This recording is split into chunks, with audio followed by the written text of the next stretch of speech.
Welcome back to IK Passion Passport. My name is Imran और मैं आज आपको एक ऐसे मुल्क के बारे में बताऊंगा जिसका रकबा USA के रकबे के मुकाबले में सिर्फ 0.01% है। ये मुल्क इतना छोटा है कि अगर आप ईस्ट से वेस्ट की तरफ ट्रैवल करो तो सिर्फ 50 किलोमीटर्स और अगर आप नॉर्थ से साउथ की तरफ ट्रैवल करो तो सिर्फ 26 किलोमीटर है। इसके प्राइम मिनिस्टर की सैलरी 4 करोड़ 40 लाख रुपए बनती है तकरीबन। ये दुनिया के 5 अमीर तरीन ममालिक में शुमार होता है और इसके साथ साथ ये दुनिया के साफ तरीन मुल्कों में से भी एक है जहाँ पर ऑलमोस्ट नो करप्शन और ऑलमोस्ट नो क्राइम है। Welcome to Singapore.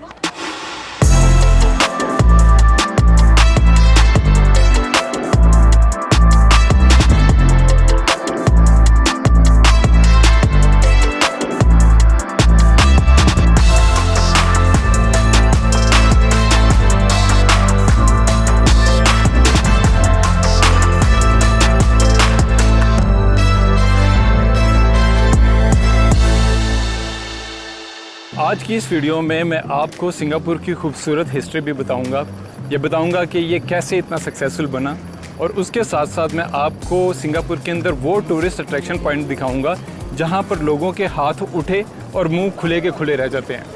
इस स्टैचू को मरलाइन बोलते हैं जिसका सर शेर जैसा और धर मछली नुमा है। इसके भी पीछे एक बड़ी इंटरेस्टिंग स्टोरी है जिसकी डिटेल मैं आपको इस वीडियो के बाकी हिस्से में बताऊंगा। ये सिंगापुर का आइकन है और इसको देखने के लिए आप देखें कि दुनिया भर से लोग आते हैं और यहाँ पर तपती धूप में कितना रश है। मरलाइन के साथ ही आप देख सकते हैं अवेलेबल है सिंगापुर रिवर क्रूज़। ये लोग इस खूबसूरत बोट में आपको बैठा कर इस पूरे रिवर का एक चक्कर लगवाते हैं यहाँ से लेके क्लार्की तक, जिसकी टोटल ड्यूरेशन है 40 मिनट्स और इसके टिकट प्राइस है $28। सिंगापुर एक आइलैंड है जिसके चारों तरफ समंदर है। इसको बाय रोड सिर्फ एक ही कंट्री कनेक्ट करती है, मलेशिया, और इसकी दूसरी तरफ इंडोनेशिया है जिसके लिए आपको बाय सी ट्रैवल करना पड़ता है। 12th सेंचुरी में सिंगापुर को तमासिक के नाम से जाना जाता था जिसका मतलब है सी सिटी। 14th सेंचुरी में सांग नीला उतामा जो कि इंडोनेशिया का एक प्रिंस था, वो शिकार पे निकला हुआ था तो उसने इस आइलैंड पे एक शेर देखा। तब से उसने इस जगह का नाम सिंगापुरा डाल दिया। सिंगापुरा संस्कृत का वर्ड है जिसका मतलब है सिंगा का मतलब लाइन और पुरा का मतलब सिटी। तब से इसे सिंगापुर ही कहते हैं। जी जनाब, ये हैं sir Thomas Raffles, British East India company के एक काबिल ऑफिसर जिन्होंने 1819 में इस आइलैंड को मलेशिया के एक सुल्तान से ख़रीद लिया था। ये वही ब्रिटिश ईस्ट इंडिया कंपनी है जिसने पाकिस्तान और इंडिया की सेपरेशन से पहले बरसगीर पाको हिंद पर भी हुकूमत की थी। British East India Company Bengal के अंदर अफ्यून की काश्तकारी किया करती थी और उसे सिंगापुर में लाके प्रोसेस किया करती थी, जिसकी वजह से सिंगापुर के अंदर बहुत ज़्यादा ड्रग एडिक्ट्स अवेलेबल थे और ये आइलैंड उस टाइम स्ट्रगल कर रहा था पॉवर्टी से, नशावर अफराद से, जिसकी वजह से दंगे फसाद होते थे, गुर्बत थी, अनएम्प्लॉयमेंट थी और इसके अलावा भी बहुत सारी प्रॉब्लम्स इस आइलैंड ने फेस की हैं। ब्रिटिश ईस्ट इंडिया कंपनी इस आइलैंड को अपने मफाद के लिए बड़े अच्छे तरीके से यूज़ करती रही और 19th सेंचुरी के अंदर उन्होंने इस आइलैंड को एज अ पोर्ट भी यूज़ किया अपने ब्रिटिश फ्लीट के लिए। इस आइलैंड पे वो बेशुमार हुक्मरानी करते रहे, मज़े करते रहे, लेकिन फिर आता है कहानी में एक ट्विस्ट। 1942 में जब वर्ल्ड वार 2 शुरू हुई, 8 फरवरी 1942 को जापानीज़ ने इस आइलैंड पे अटैक कर दिया और हर चीज़ कम्प्लीटली डिफरेंट तौर पे बदल गई। ये लड़ाई 7 दिन तक जारी रहती है और बिलाखिर 15 फरवरी 1942 को ब्रिटिश आर्मी जापानीज़ आर्मी के आगे अपने हथियार डाल देती है, सरेंडर कर देती है। ये उस वक्त तक का ब्रिटिश आर्मी की तरफ से किया जाने वाला सबसे बड़ा सरेंडर था।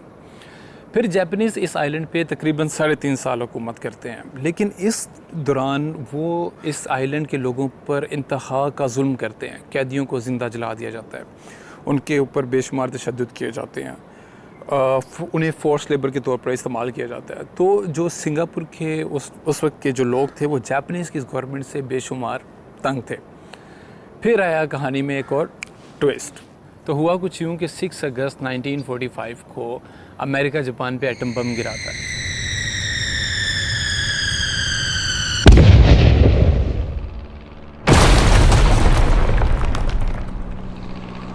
जिसके बाद जापानीज़ आर्मी सिंगापुर को ब्रिटिश एडमिनिस्ट्रेशन के हवाले करके दोबारा पतली गली से निकलती बनती है। इस दौरान एक और इंटरेस्टिंग चीज़ होती है 1945 में ही, यूके के अंदर इलेक्शन होते हैं और कंजर्वेटिव पार्टी इलेक्शन हार जाती है और लेबर पार्टी पावर में आ जाती है। अब ये वो लेबर पार्टी है जो कि इम्पीरियलिज्म के अगेंस्ट थी। तो 1948 में सिंगापुर के अंदर पहले इलेक्शन करवाए जाते हैं चंद एक मखसूस सीट्स के ऊपर, और प्रॉपर इलेक्शन 1959 में करवाए जाते हैं जिसमें पीपल एक्शन पार्टी के Mr Lee Kuan Yew election win करते हैं और सिंगापुर के पहले प्राइम मिनिस्टर बनते हैं। फिर ऐसा हुआ कि 1963 में सिंगापुर मलेशिया के साथ मर्ज हो गया और 1964 में होते हैं मलेशिया में जनरल इलेक्शंस। अब ली क्वान यू सिंगापुर से मलेशिया के जनरल इलेक्शंस में पार्टिसिपेट करने की ख्वाहिश जाहिर करते हैं, जो कि मलेशियन सुल्तान को बिल्कुल भी पसंद नहीं आता कि एक आइलैंड से आकर एक शख्स मलेशिया के इलेक्शन में पार्टिसिपेट करे, तो उनको ये चीज़ पसंद नहीं आती। तो 9 अगस्त 1965 को सिंगापुर को आज़ाद कर दिया जाता है। अब उस टाइम पे सिंगापुर की हालत ये है कि ये एक दलदली आइलैंड है जहाँ पर मछेरे हैं, सी पोर्ट है, ना कोई नेचुरल रिसोर्सेज हैं, ना ही इनके पास कोई बहुत ज़्यादा पैसे हैं कि ये अपने आप को संभाल लेंगे। पॉवर्टी, मईशत का बुरा हाल है, लोग अनएम्प्लॉयड हैं, गुर्बत का सामना कर रहे हैं, मतलब बहुत ज़्यादा चैलेंजेस है। तो उन्होंने कहा कि इस आइलैंड को बेहतर है कि सेपरेट कर दो, हम अपना मुल्क चलाते रहते हैं, ये अपना गुजारा जैसे होता है कर लेते हैं। तो अब आप सोच रहे होंगे कि अगर एक कंट्री की इतनी बुरी सिचुएशन है तो वो सर्वाइव कैसे करेगी। एग्जैक्टली लेकिन हुआ इसके कम्प्लीटली ऑपोजिट। और कुछ ही सालों के बाद सिंगापुर की इकॉनमी इतनी ग्रो कर गई कि सिंगापुर की करेंसी वैल्यू मलेशिया की करेंसी वैल्यू के मुकाबले में 3 गुना बढ़ गई। मतलब एक सिंगापुर डॉलर 3 रिंगिट से भी ज़्यादा के बराबर हो गया। तो ऐसा क्या हुआ इन कुछ सालों के अंदर, मतलब चंद ही सालों के अंदर ये सिंगापुर इतना ज़्यादा इम्प्रूव कैसे कर गया? तो आपको क्या लगता है क्या हुआ होगा?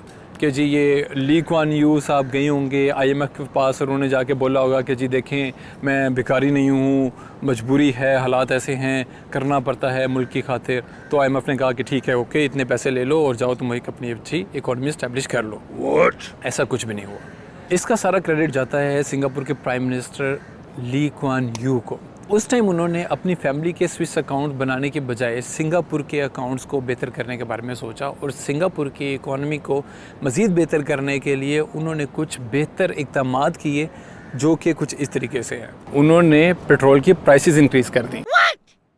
उन्होंने जितने सिंगापुरियन फ़ॉरेन में अवेलेबल थे उन सब से कहा कि भाई मुल्क के अंदर डॉलर्स भेजो ताकि हमारी इकॉनमी बेहतर हो जाए। ऐसा भी कुछ नहीं हुआ।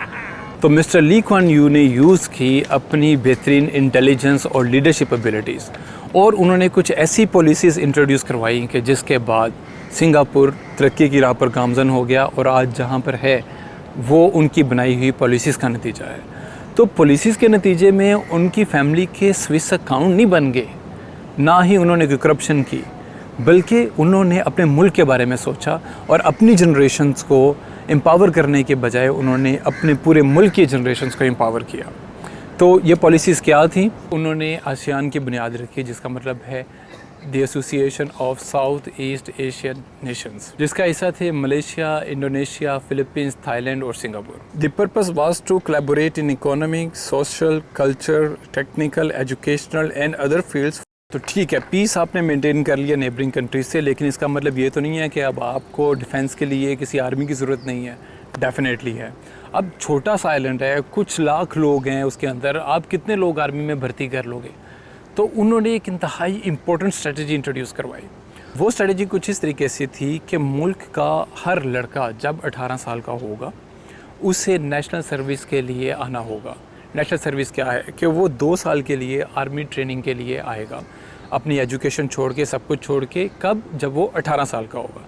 2 साल की ट्रेनिंग लाजमी है जो कि उसको कंप्लीट करनी पड़ेगी और उसके बाद वो जाकर अपनी एजुकेशन या अपनी कोई भी जॉब वो कंटिन्यू कर सकता है, बिज़नेस कंटिन्यू कर सकता है। लेकिन कहानी यहाँ पर ख़त्म नहीं हो जाती। 2 साल की ट्रेनिंग इनफ नहीं है। फिर इसके बाद हर उस लड़के को 7 दिन या 14 दिन की ट्रेनिंग के लिए आना है, अपनी 20 साल की उम्र से लेके 40 साल की उम्र तक टोटल 10 दफ़ा। मतलब 2 साल की ट्रेनिंग कंप्लीट करने के बाद 40 साल की उम्र तक आपको 7 दिन या 14 दिन की ट्रेनिंग कंप्लीट करने के लिए दोबारा आना पड़ेगा। चाहे आप दुनिया के किसी भी कोने में हों, आपको वापस आके ट्रेनिंग कंप्लीट करनी पड़ेगी। This is how he made the defence strongest. तो आप कह सकते हैं कि अब सिंगापुर का हर लड़का इस टाइम सिंगापुर की आर्मी का हिस्सा है। एक और इंटरेस्टिंग चीज़ कि इस टाइम सिंगापुर के पास 248 फाइटर जेट्स अवेलेबल हैं, जो कि थाईलैंड, मलेशिया और इंडोनेशिया के टोटल फाइटर जेट की तादाद से ज़्यादा है। अमेजिंग। और सिंगापुर पूरी दुनिया में डिफेंस के हवाले से या आर्मी के हवाले से 29 नंबर पे रैंक करता है। तो छोटी सी कंट्री है, लेकिन देख लें कि डिफेंस कितना स्ट्रॉन्ग है।